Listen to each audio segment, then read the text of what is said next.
महाराष्ट्र के गढ़चिरौली जिले से खबर सामने आ रही है।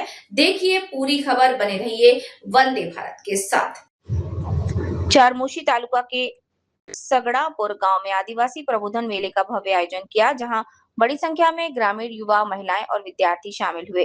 कार्यक्रम का उद्घाटन समाज सेवक छबिलदास सुरपाम के हाथों किया गया। अपने संबोधन में छबिलदास सुरपाम ने कहा कि आदिवासी समाज के विद्यार्थियों को पहले शिक्षा प्राप्त करनी चाहिए, उसके बाद समाज सेवा और राजनीति से आगे आना चाहिए। उन्होंने कहा कि शिक्षा ही समाज का विकास का सबसे बड़ा माध्यम है। कार्यक्रम की अध्यक्षता साईनाथ कोड़ापे ने की, जबकि सह अध्यक्ष के रूप में रविंद्र कोवे महाराज मौजूद थे।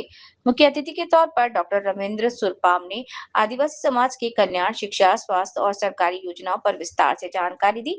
इस मौके पर वक्ताओं ने समाज में एकता, शिक्षा और युवाओं के नेतृत्व के लिए आगे आने का संदेश दिया। कार्यक्रम में स्थानीय ग्राम सभा सदस्य और नागरिक बड़ी संख्या में उपस्थित रहे। सगड़ापुर के इस आदिवासी प्रबोधन मेले ने समाज में नई जागरूकता पैदा की और विकास की दिशा में एक मजबूत संदेश दिया। मार्गदर्शकाच्या पहिल्यांदा मी माझे 2 शब्द सुरू करण्याच्या अगोदर जे आपल्या मंडपाच्या आत आहेत आणि मंडपाच्या बाहेर पण आहेत त्यांना माझ्याकडून जय शिवा। मित्र हो, प्रबोधन म्हटलं तर आम्ही जास्त वयाचे आहोत, तर आमच्यासाठी प्रबोधन वरचं आहे, पण जे आहेत त्यांना टिकवून नेण्यासाठी आमच्याकडून डॉक्टर बाबासाहेबांनी म्हटलं होतं, शिका, संघटित व्हा आणि संघर्ष करा। हे तीनच आम्हाला 70 वर्ष झाले, तर आम्ही यातला एकही घेऊ शकलो नाही।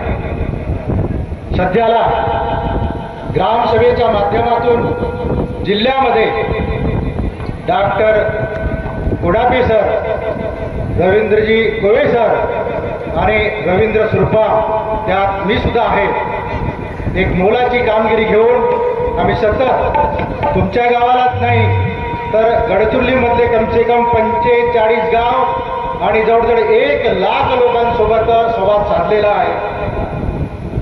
माझं भाषण देताना प्रथम आपण घरून सुरुवात करू। ज्यांच्याकडे सुशिक्षित मुलगा असेल त्यांनी आमचा नंबर कोडापे सरांकडून घ्यायचा।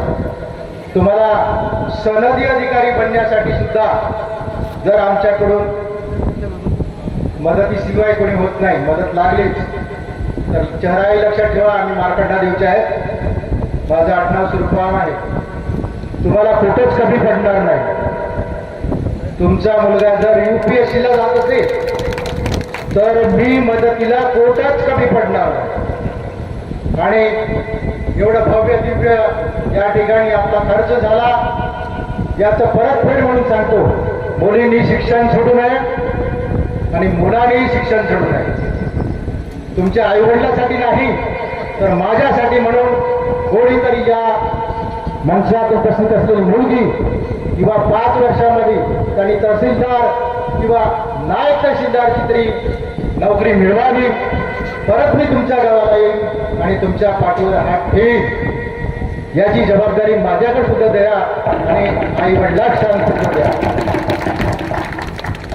आपल्याकडे ऐकायला कमी असतील तरी पण आम्ही जवळजवळ 45 सभा घेतल्या। सर्वांना सांगितलं राजकारणी कमी पडतील, सुरपाम घराणे कमी पडणार नाही। आतापर्यंत 65 लोक कोर्टात नेले, त्यात माझा मुलगा 25वा होता। परत 25 लोकांची पिटिशन दाखल केलं। 65 आणि 25 किती लोक नोकरी लागले? जस्ट नोकरी लागणार आहे, लागले। मी तुमच्यासाठी कोर्टामध्ये सुद्धा जायला तयार आहे, पण आपल्या समाजासाठी शिक्षणात कोणी कमी पडू नये हेच सांगण्यासाठी मी इथे आलो आहे। नाहीतर मी मरपल्लीच्या एका कार्यक्रमामध्ये गेलो, तिथं ऊन लागली असेल, त्याच्यानंतर मला टायफॉइड झाला, 2 महिने तपासणा होतो।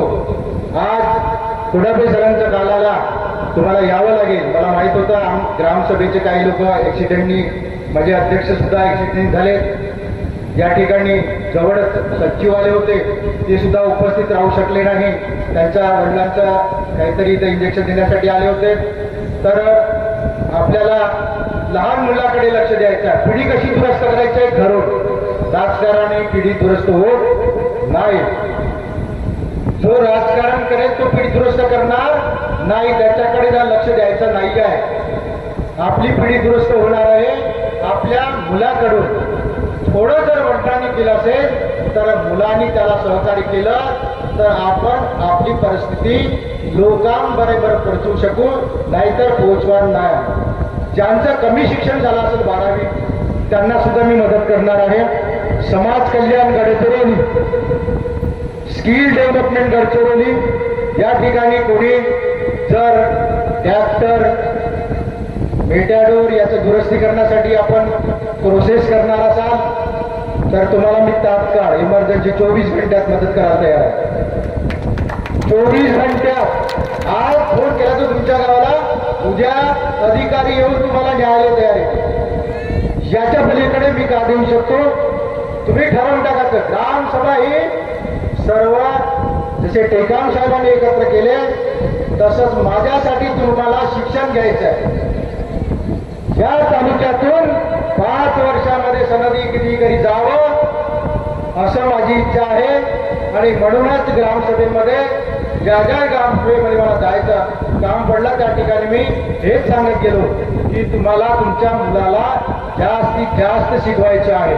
मग आता तुम्ही म्हणाल मी गरीब आहे तर कसा शिकवायचं. तुमचा मुलगा जर सायन्समध्ये चांगला असेल, मी मार्कंडा देवला. तुमचा मुलगा सायन्समध्ये चांगला असेल तर मी मार्कंडा देवला पोहोचेल पुण्यामध्ये. पण तुम्हाला तुमच्या मुलाला शिक्षण द्यावं लागेल आणि देणं फेडावं समाजाचे म्हणून उभा आहे मी तुमच्या पुढे. जर तुम्हाला माझ्याकडून काही घ्यायचे असेल, टाईमही झालेला आहे. आपण या ठिकाणी उशिराने उपस्थित झाला. आम्ही तुमच्याकडे खूप आशेने उभे होतो. काही लोक आमच्याकडे पाठ फिरवली असेल तर मी जे सांगितलं त्यात पाठ फिरवलेला कुठलाही शब्द नाही. मी आहे शब्द म्हटलं.